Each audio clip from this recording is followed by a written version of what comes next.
अरहंताणम नमो अरहंताणम नमो अरहंताणम। आचार्यों ने परिग्रह को दो भागों में बांटा, एक भीतर का परिग्रह, दूसरा बाहर का परिग्रह। भीतर का परिग्रह है 14 प्रकार का और बाहर का परिग्रह है 9 प्रकार का।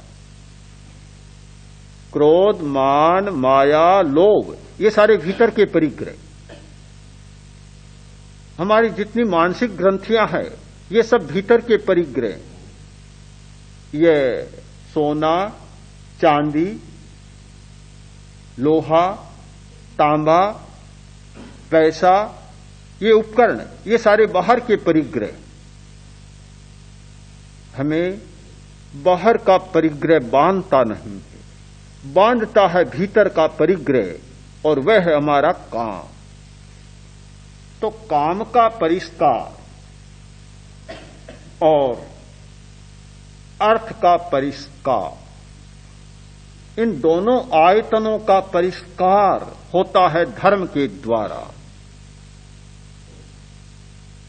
प्रश्न होगा, क्या धर्म में यह शक्ति है जो दोनों का परिष्कार कर सके?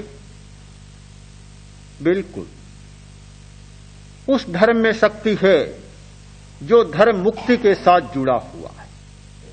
हमारे जीवन का तीसरा आयतन है धर्म और हमारे जीवन का चौथा आयतन है मुक्ति। हमारा जीवन 4 आयतनों में बटा हुआ है, अर्थ, काम, अर्थ, धर्म और मोक्ष, मुक्ति। हमारे जीवन के ये 4 पुरुषार्थ हैं। 2 पुरुषार्थ ये जीवन यात्रा को चलाने के लिए। काम के बिना जीवन की यात्रा नहीं चलती। जीवन की यात्रा तब तक चलती है जब तक काम होता है, और कामना तब तक पूरी नहीं होती जब तक अर्थ नहीं होता। कामना की पूर्ति अर्थ के माध्यम से होती है। जो आदमी केवल 2 आयतनों में ही जीना चाहता है, वह व्यक्ति शांति का जीवन नहीं जी सकता, वह व्यक्ति संतोष का जीवन नहीं जी सकता, वह व्यक्ति स्थिरता और प्रसन्नता का जीवन नहीं जी सकता। इसलिए खोज आगे बढ़ी और 2 आयतन जीवन के ओर खोजे गए, एक धर्म और दूसरा मुक्ति।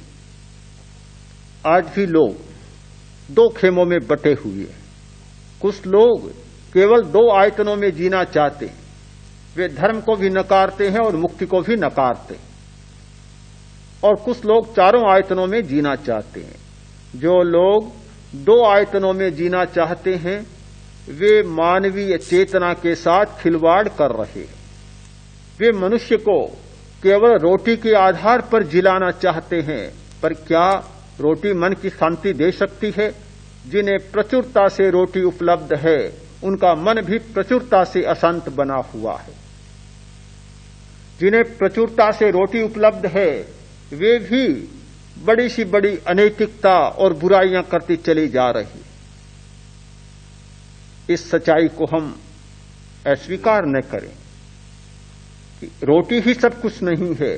रोटी के बाद भी बहुत अपेक्षा है हमारे जीवन की, और उस अपेक्षा की पूर्ति धर्म और मुक्ति के द्वारा हो सकती है।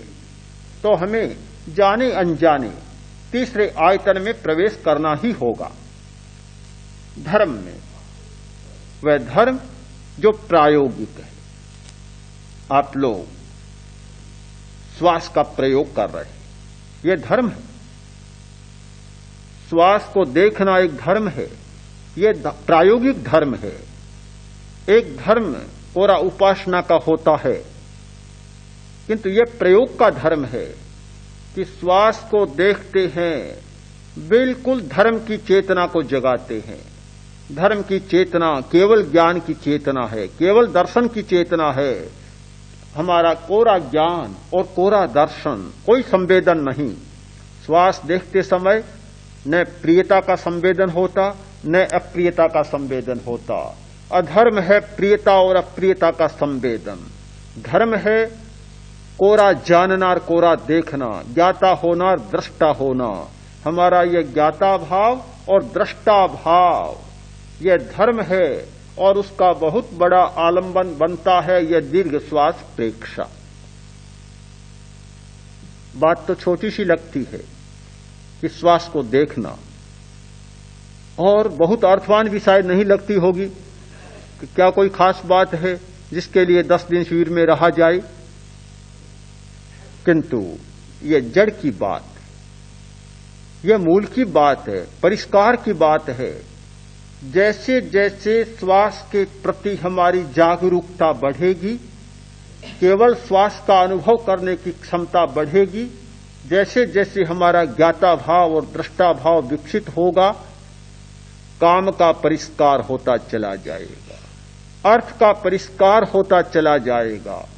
काम और अर्थ के प्रति जो आसक्ति बनी हुई है वह कम होती चली जाएगी।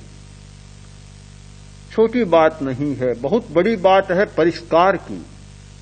समस्या से मुक्ति पाना यानी काम और अर्थ से मुक्ति पाना कोई छोटी बात नहीं है। एक और काम और अर्थ और दूसरी ओर है काम मुक्ति और अर्थ मुक्ति, और बीच में है सारा परिष्कार।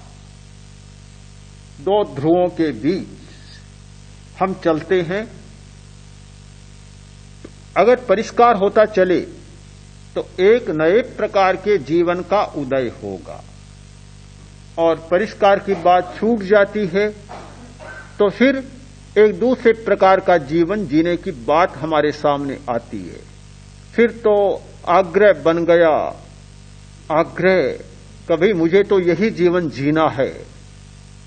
एक अपरिष्कृत अर्थ का भी आग्रह बन जाता है कि कुछ भी हो मुझे तो इतना पैसा या इतना परिग्रह जुटाना ही है, जैसे तैसे जुटाना है। एक कोई अनपढ़ आदमी था, बनारस में चला गया। काशी में बहुत पंडित रहते हैं, नाम सुना, वहां चला गया। कुछ समय बाद लौटा घर पर। मां ने पूछा, अरे काशी में जाकर क्या किया? कि मैंने सब पंडितों को जीत लिया। अरे अनपढ़ आदमी, तुमने कैसे पंडितों को जीता? कि मैंने सबको जीत लिया। कह रहा हूं ना, सच कह रहा हूं, मैंने सबको जीत लिया। अरे कुछ तो बाकी बचे होंगे कि एक भी बाकी नहीं बचा। बड़े से बड़ा धुरंधर पंडित था, उसको भी मैंने जीत लिया। बात समझ में ही नहीं आई। एक अनपढ़ छोकरा कह रहा है कि मैंने सब पंडितों को जीत लिया। माने कहा, जीता कैसे? कि मेरे पास जीतने की कला है इसलिए जीत लिया। क्या है वह कला? कि मेरे पास जीतने की बहुत बड़ी कला है। मेरे पास कोई भी बड़े से बड़ा पंडित आता और वह जो कुछ भी बकवास करता, बकता, अपनी बात कहता, मैं एक ही उत्तर देता सबको कि तू झूठा है, मैं सच्चा। मेरे एक उत्तर ने, अमोघ उत्तर ने ऐसा काम किया कि वे बकते रहे, कुछ भी कहते रहे, और मैं अपने उत्तर को दोहराता रहा कि तू झूठा है, मैं सच्चा हूं। मैंने इस कला से सबको जीत ली। लगता है एक इतना आग्रह बन गया कि कुछ भी हो, चाहे समाज टूटे, परिवार टूटे, जाति टूटे, सब जाए धरातल में, रसातल में, कुछ भी हो, बस मेरे पास तो एक जीने की कला है। जीतने की नहीं, जीने की। मेरे पास तो जीने की एक कला है कि बस पैसा मेरा और सब अनेरा, यानी और सब अन्य और सब दूसरे। एक कला से बस सारे जीवन की कला को सीख लेता हूं और जी लेता हूं। जब ये इतना आग्रह बन जाता है अपरिष्कार का, तो सारी उलझने पैदा होती है। हम ध्यान के द्वारा एक ऐसे वातावरण का निर्माण करें, ऐसी चेतना का निर्माण करें, श्वास दर्शन के द्वारा ऐसी भीतर की चेतना को जागृत करें, जिस चेतना के द्वारा परिष्कार होता जाए, काम का परिष्कार हो। काम का परिष्कार होगा तो अर्थ का परिष्कार अपने आप हो जाएगा। इस सूत्र को फिर ठीक से समझ लें। अर्थ का परिष्कार करने चलेंगे तो गलियां निकले। गलियां निकलती है ना। एक आदमी ने आलू खाने का सौगंध कर दिया, कोई आवेश में आकर त्याग कर लिया कि आलू नहीं खाऊंगा।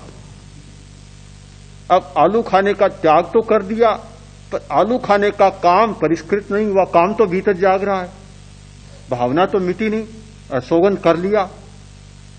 एक दिन पत्नी ने आलू का साग बनाया, खूब अच्छे मसाले डाले, और जो मिर्च मसाले के शौकीन होते हैं उनको वह बघार से भी जैसी सुगंध आती है और मुंह में लाल टपक जाती है। अब भोजन करने बैठा और वह बढ़िया आलू का साग, सुगंध आ रही है, भीनी भीनी गंध आ रही है, मन ललचा रहा है। दूसरे पास बैठे खा रहे हैं आलू का साग और इधर उधर टुक टुक कर देख रहा है, क्या करे।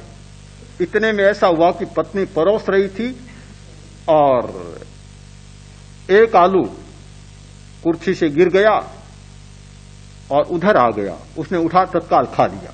पत्नी बोली, आपने तो त्याग कर दिया, त्याग किया था आलू खाने का। अरे आलू कहां है, ये तो लुढ़क कर आया है, ये तो कोई लुढ़कन है, आलू कहां है। गलियां निकल जाती है, लुढ़कन कहकर खा लेता है। कारण क्या कि काम तो सक्रिय है, काम है सक्रिय, और काम के परिणाम को हम निष्क्रिय करना चाहते हैं। निष्क्रिय काम होगा तो गलियां नहीं निकलेगी, काम सक्रिय होगा तो फिर आदमी को गली निकालनी पड़ेगी। ये बहुत सारे लोग करते हैं ऐसा कि दहेज नहीं लूंगा, प्रदर्शन नहीं कर देते हैं, लोगों में संकल्प दोहरा देते हैं और दहेज ले भी लेते हैं। लोग कहते हैं आपने तो दहेज लेने का त्याग किया था। अरे भाई मैंने तो नहीं लिया, अब मैं क्या करूं, पत्नी ने ले लिया, मैं क्या कर सकता हूं इसका, मेरे लड़के ने ले लिया, मैं क्या कर सकता हूं। तो ये सारी गलियां तब निकलती है कि भीतर में तो काम की आग जल रही है और ऊपर से ऐसा लगता है कि जैसे बर्फ का कोई टुकड़ा गिरा दिया है, हिमपात हो गया है। हम अपने जीवन के चारों पुरुषार्थ के संदर्भ में जीवन को समझें और उसके माध्यम से धर्म को भी समझें। धर्म का मुख्य तत्व है ध्यान, ध्यान को समझें और ध्यान के द्वारा ऐसी निर्मल चेतना को जगाएं